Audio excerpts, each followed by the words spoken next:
नमस्कार मेरे प्यारे साथियों, कैसे हैं आप सब। आशा करता हूँ आप सभी स्वस्थ और प्रसन्न होंगे तथा लगातार सीख रहे होंगे।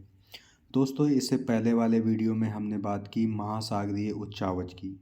ठीक है, जिसके जिसके अंतर्गत हमने प्रशांत महासागर के नितल उच्चावच की बात की, अटलांटिक महासागर के नितल उच्चावच की बात की और हिंद महासागर के नितल उच्चावच की बात की है। ठीक है दोस्तों, आज हम बात करते हैं अगले वीडियो, ठीक है, जो आपके दूसरे टॉपिक से संबंधित है, जिसका नाम है आज महासागरीय जल की लवणता। ठीक है, यानी ओसैनिक सैलिनिटी।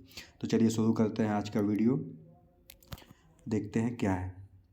सबसे पहले सामान्य रूप में महासागरीय जल के भार और उसमें घुले हुए पदार्थों के भार के अनुपात को महासागरीय लवणता कहते हैं। ठीक है, इसमें आपके दो शब्द इम्पोर्टेंट हैं कि जल का भार एक तरफ है, ठीक है, दूसरी तरफ उसमें घुले हुए पदार्थों का भार है, और इन दोनों का अनुपात ही आपका कहलाता है सागरीय लवणता कहते हैं। ठीक है, या इसे आप सूत्र रूप में पिरोना चाहेंगे तो आप कह सकते हैं महासागरीय लवणता बराबर सागरीय जल के भार बटा जल में घुले हुए पदार्थों का भार। ये आपका क्या कहलाता है, सागरीय लवणता कहलाता है।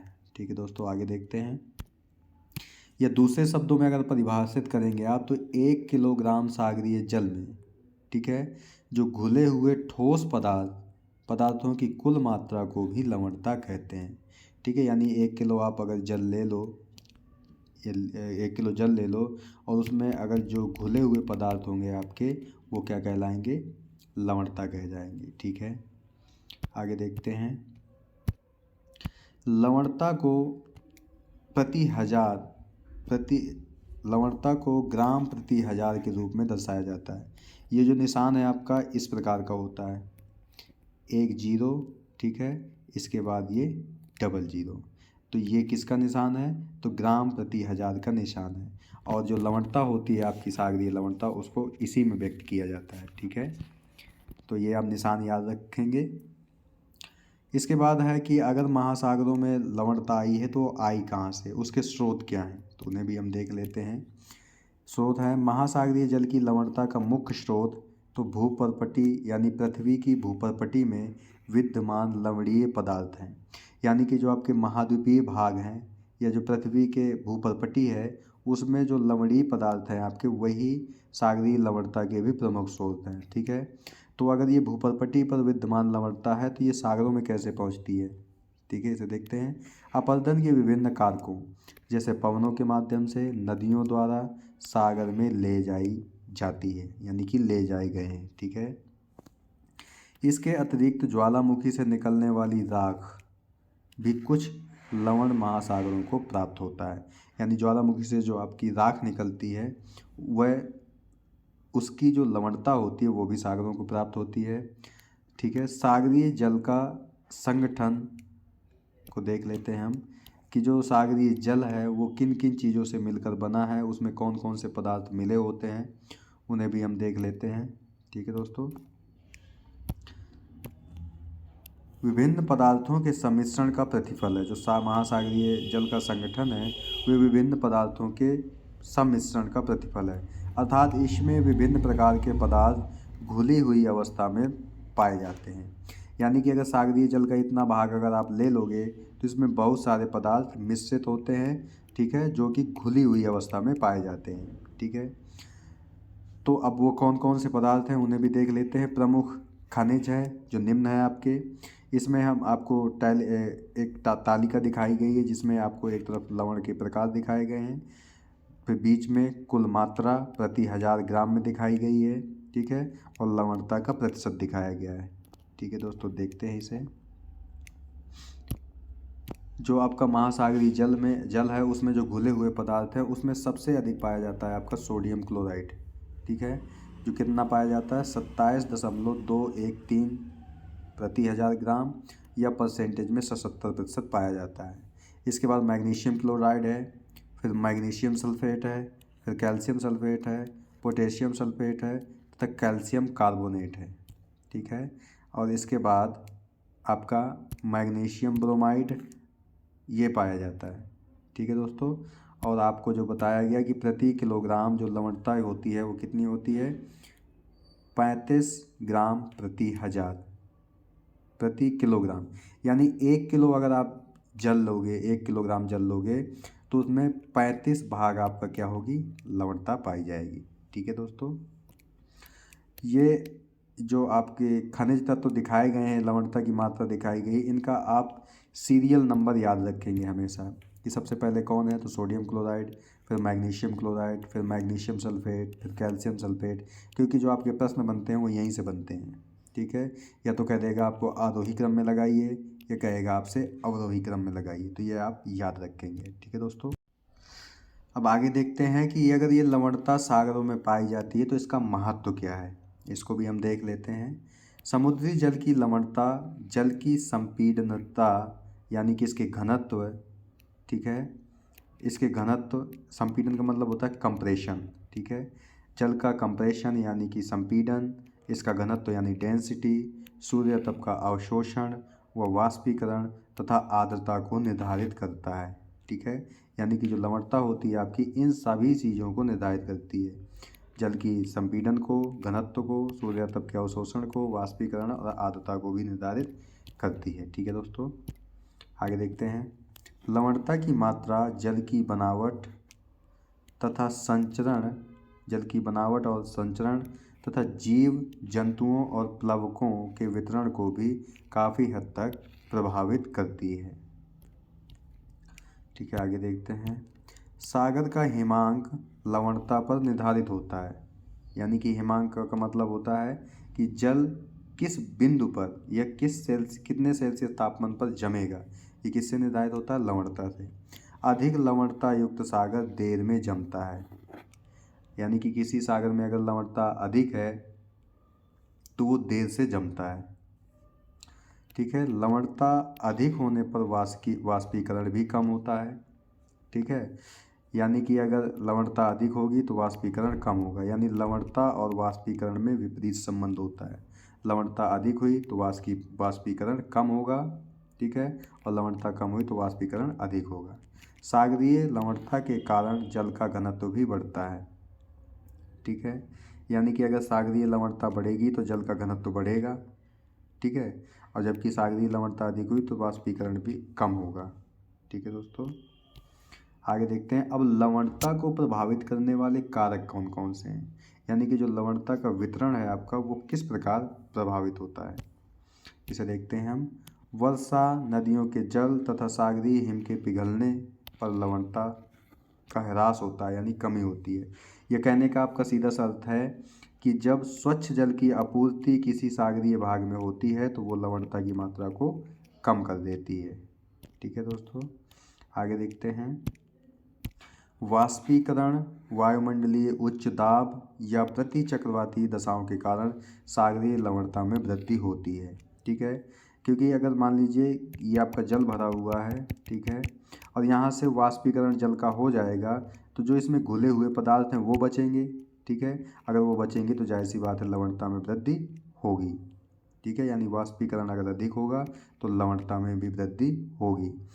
उच्च वायुदाब, वायुमंडलीय उच्च वायुदाब और प्रति चक्रवाती दशाएं जहाँ पर होती हैं वो सागरीय लवणता में वृद्धि करती हैं, क्योंकि आपको पता है कि जहाँ पर उच्च वायुदाब होता है वहाँ पर हवाएं नीचे बैठती हैं। ठीक है, जहाँ पर उच्च दाब होता है वहाँ पर हवाएं नीचे बैठती हैं और नीचे बैठने के साथ साथ वहाँ पर प्रति चक्रवाती दशाएं पाई जाती हैं।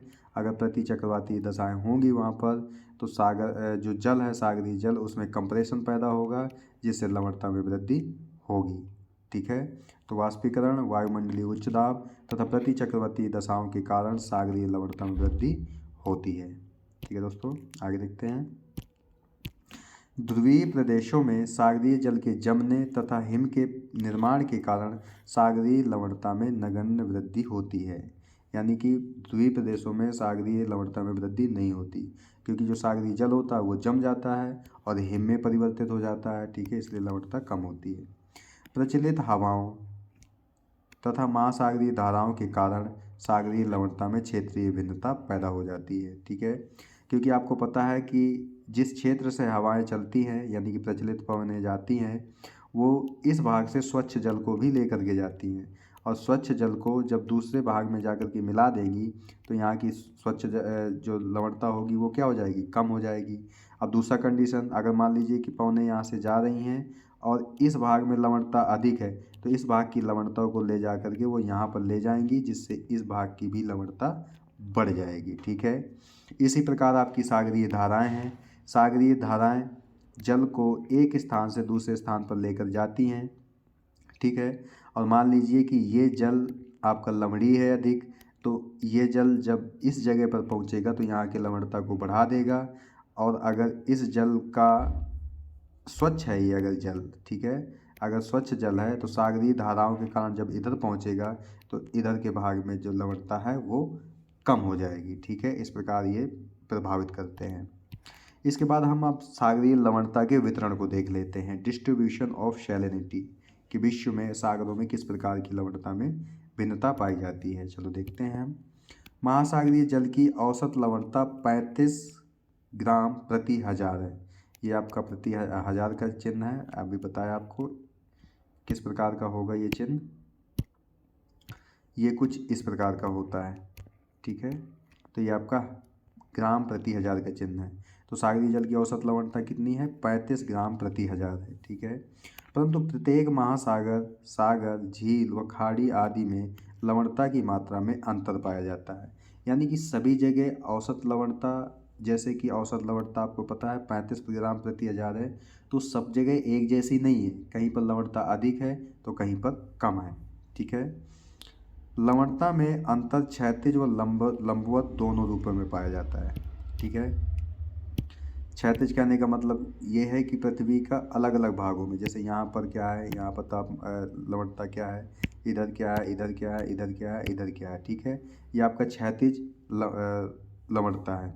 और लंबवत लवणता का मतलब है कि सागर के, मान लीजिए ये सागर भरा हुआ है, ठीक है, तो इसके ऊपर वाले भाग में लवणता कैसी है और इसके नीचे गहराई पर जाने पर लवणता कैसी है। ये आपका होता है लंबवत वितरण, जिसे हम वर्टिकल कहते हैं इंग्लिश में। ठीक है दोस्तों। तो ये आपका लंबवत है और क्षैतिज का मतलब है पृथ्वी के अलग अलग भागों में। आगे देखते हैं। इसी तरह बंद एवं खुले सागरों में भी लवणता में अंतर पाया जाता है। ठीक है। बंद सागर और खुले सागर। खुले सागर का मतलब है जो एक सागर का संपर्क दूसरे सागर से है तो ये खुला सागर कहलाता है। बंद सागर का मतलब है कि जो चारों तरफ से स्थल से घिरा होता है, ये आपका बंद महासागर कहलाता है। या कह सकते हो बंद सागर कहलाता है। या कह सकते हो कि अगर किसी सागर में कोई नदी आकर के नहीं गिरती है तो ये बंद सागर है, और जब कई सारी नदियाँ किसी सागर में आकर के मिलती हैं तो वो आपका खुला सागर कहलाता है। ठीक है। तो सबसे पहले हम देखते हैं लवणता के क्षैतिज वितरण को। हॉरिजेंटल डिस्ट्रीब्यूशन ऑफ सैलिनिटी को देखते हैं। ठीक है। सबसे पहले देखते हैं हम खुले सागरों में लवणता। खुले सागरों में अभी आपको बताया कि ऐसा सागर जिसमें ढेर सारी नदियाँ आकर के मिलती हैं, तो उसमें लवणता का कैसा मतलब है देखते हैं।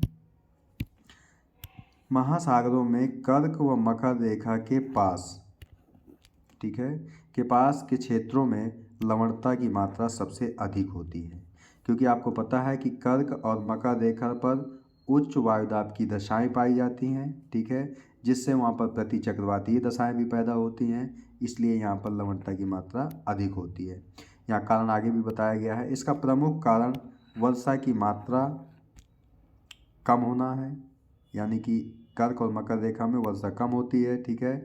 वाष्पीकरण की दर से कम होती है। ये कह सकते हो आप कि वर्षा की जो मात्रा है वह वाष्पीकरण की दर से कम होती है, यानी कि कर्क और मकर रेखा के भाग में जो वाष्पीकरण होता है वो बहुत अधिक होता है और वर्षा कम होती है। ठीक है। जिससे क्या होता है कि अगर वाष्पीकरण अधिक होगा तो इन भागों में जो स्वच्छ जल है सागरीय भागों में, वो भी वाष्पीकरण के माध्यम से ऊपर चला जाएगा, और अगर जल ऊपर गया तो इसमें जो खनिज तत्व घुले हुए हैं आपके, वो बचे रह जाएंगे शेष, जिससे क्या होगा, इसमें लवणता की वृद्धि होगी। ठीक है दोस्तों। आगे देखते हैं। तो अब आपको पता चल गया कर्क और मकर रेखा पर लवणता सबसे अधिक है। तो क्यों? क्योंकि वर्षा की मात्रा से वाष्पीकरण की दर अधिक है। या कह सकते हो कि वर्षा की मात्रा वाष्पीकरण से कम है। ठीक है। आकाश के देर से कम होना, आकाश के देर तक खुला रहना, यहाँ पे खुला रहना होगा, ठीक है। या कह सकते हो आकाश के साफ रहने और वायु शुष्क होने के फलस्वरूप सागरीय जल के वाष्पीकरण अधिक होता है। यानी कोई भी क्षेत्र है, अगर वहाँ पे मान लीजिए कि आकाश साफ है, ठीक है, कोई बादल नहीं है, और जो वायु है आपकी वो शुष्क है, ठीक है, तो इससे क्या होगा, सागरीय जल का वाष्पीकरण अधिक होगा, जिस कारण से इस क्षेत्र में लवणता की मात्रा लगभग कितनी पाई जाती है, 36 से 37 ग्राम प्रति हजार तक पाई जाती है, ठीक है, ये आपको याद रखना है, ठीक है।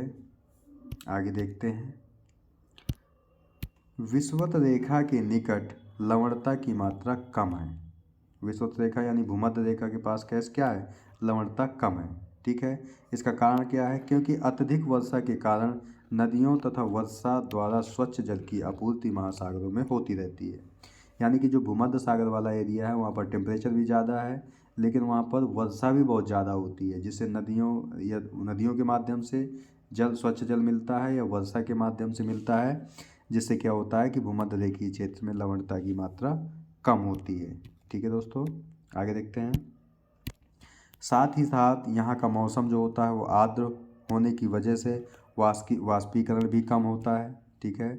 अतः इन क्षेत्रों में लवणता 34 से 35 प्रति हजार होती है, जबकि कर्क और मकर रेखा में कितनी थी, 36 से 37 ग्राम प्रति हजार थी, ठीक है। विषुवत रेखा के पास 34 से 35 ग्राम प्रति हजार होती है।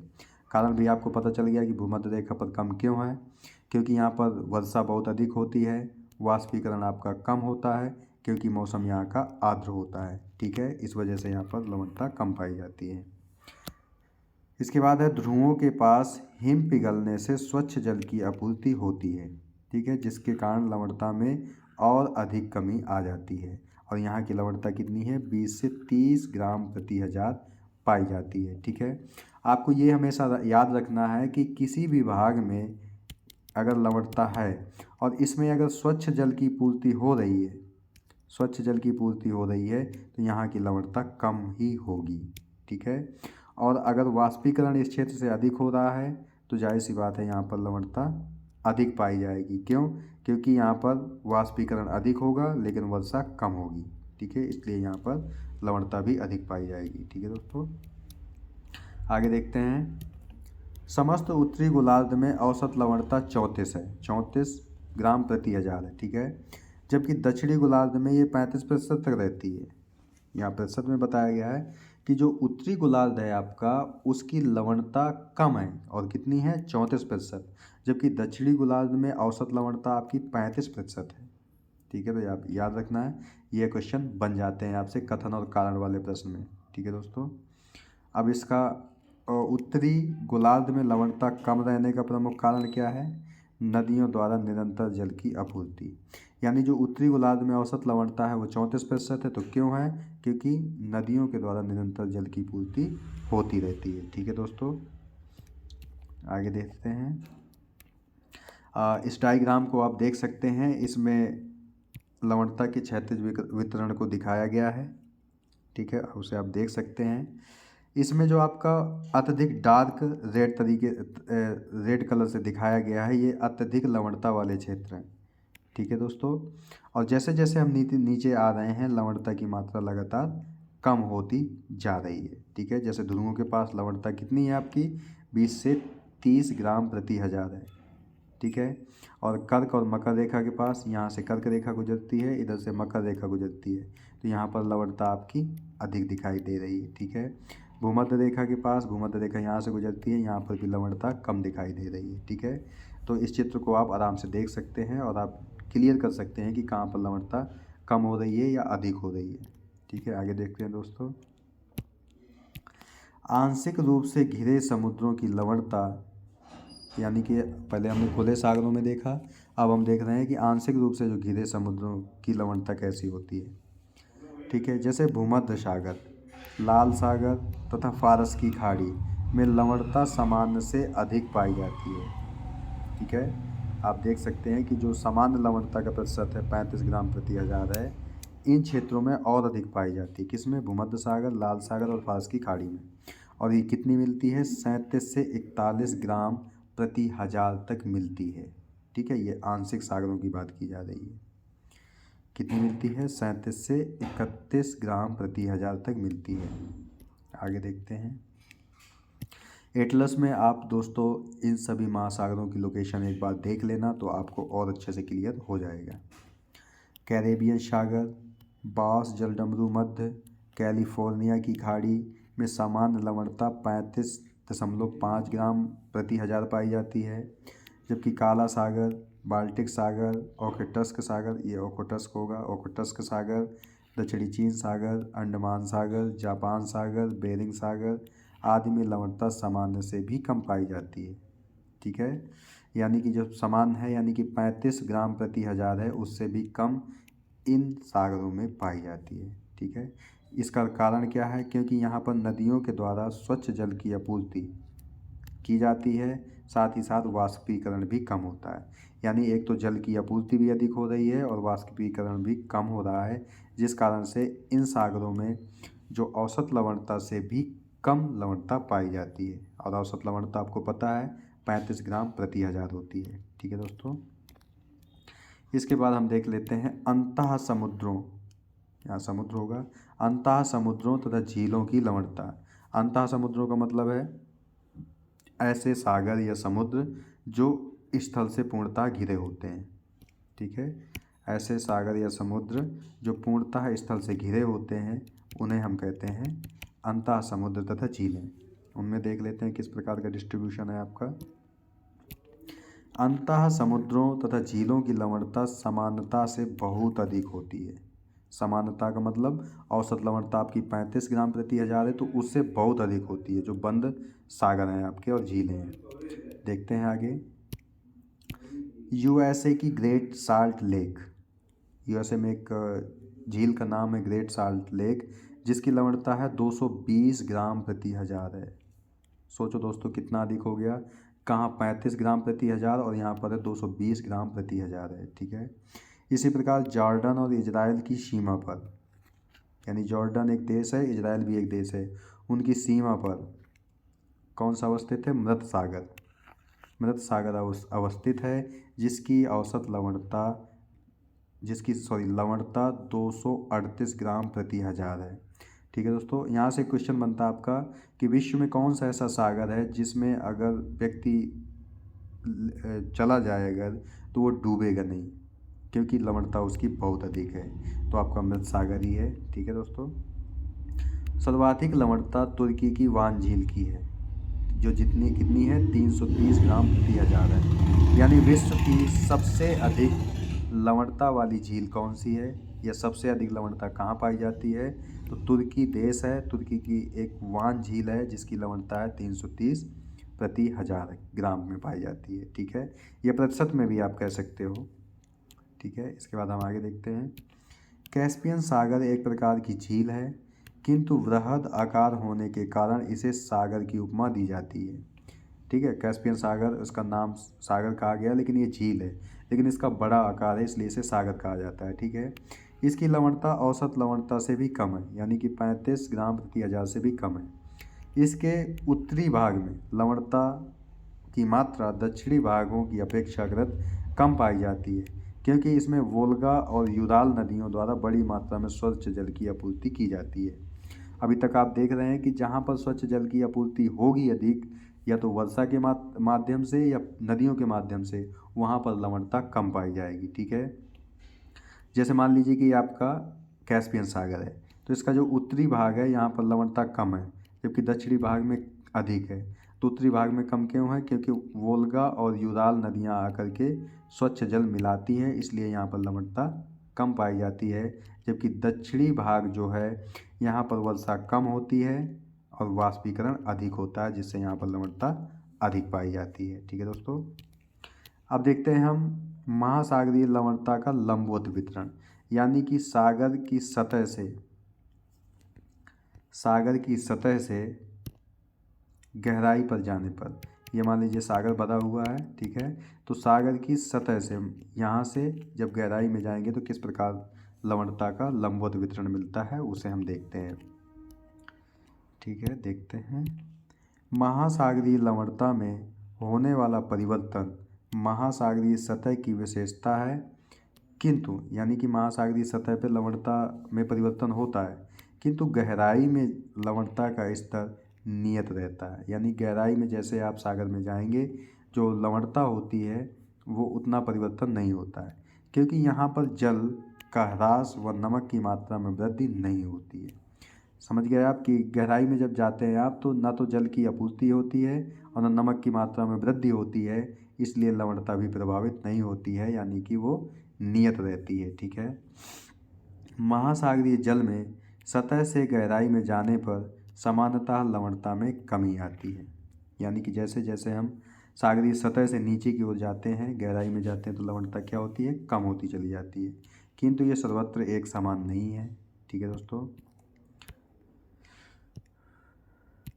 भूमध्य रेखीय प्रदेश में वर्षा के रूप में स्वच्छ जल की आपूर्ति से ऊपरी परत में लवणता औसत लवणता से भी कम पाई जाती है, और कितनी है, 34 ग्राम प्रति हजार है। ठीक है।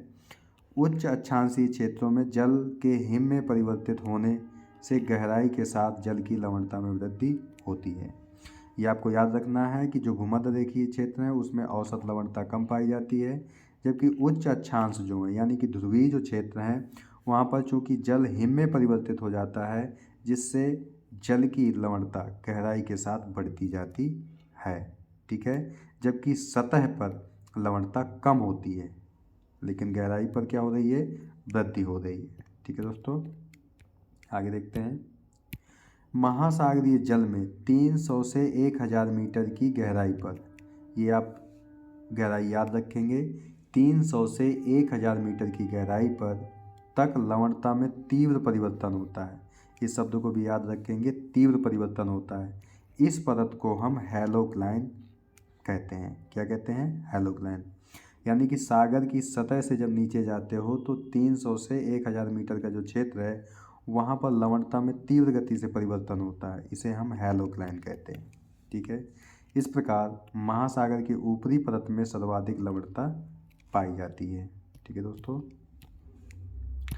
महासागर की जो ऊपरी सतह में सर्वाधिक लवणता पाई जाती है, किंतु गहराई में जाने पर क्रमशः लवणता में कमी होती जाती है। ठीक है।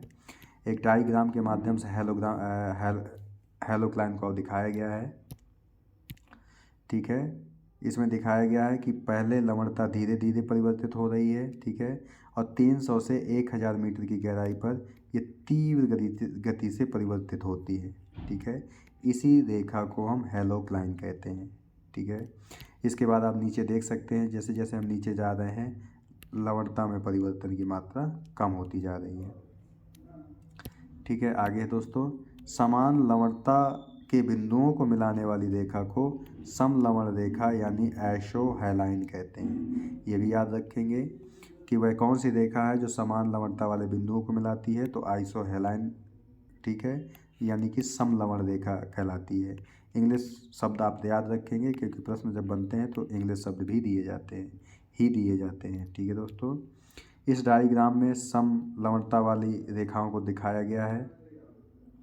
ठीक है दोस्तों, यानी कहने का मतलब है कि अगर ये आपकी समलवण रेखा यानी कि हैलोक्लाइन है, तो यहाँ पर 36 ग्राम प्रति हजार में अगर लवणता है तो इसका मतलब है कि इतने भाग में, ठीक है, इतने भाग में आपकी 36 ग्राम प्रति हजार लवणता ही पाई जाएगी। ठीक है। इसी प्रकार इसमें 37 ही पाई जाएगी। ठीक है। इस रेखा बता रही कि यहाँ पर लवणता 34 ही है, ये बता रही है कि यहाँ पर 35 ही होती है। यानी कि मानचित्र पर समान लवणता वाले बिंदुओं को मिलाने वाली रेखा को क्या कहते हैं, आइसोहेलाइन कहते हैं। ठीक है दोस्तों। ठीक है दोस्तों, तो ये रहा महासागरीय यानी कि समुद्र विज्ञान के अंतर्गत लवणता से संबंधित टॉपिक। ठीक है दोस्तों, जिसमें हमने बात की कि लवणता क्या है, लवणता को प्रभावित करने वाले कारक कौन से हैं, लवणता के वितरण को देखा हमने, क्षैतिज वितरण और लंबवत वितरण को देखा, और साथ ही साथ देखा कि समान बिंदुओं को मिलाने वाली रेखा को हम आइसोहेलाइन कहते हैं। ठीक है दोस्तों। ठीक है दोस्तों, अगर वीडियो आपको अच्छा लगे तो इस वीडियो को लाइक, शेयर, कमेंट और सब्सक्राइब करना ना भूलें चैनल को, और साथ ही साथ बेल आइकन का बटन भी दबा दें ताकि आने वाले वीडियो की नोटिफिकेशन आपको मिलती रहे। ठीक है दोस्तों, मिलते हैं आपसे नेक्स्ट वीडियो में। तब तक के लिए नमस्कार, धन्यवाद, जय हिंद।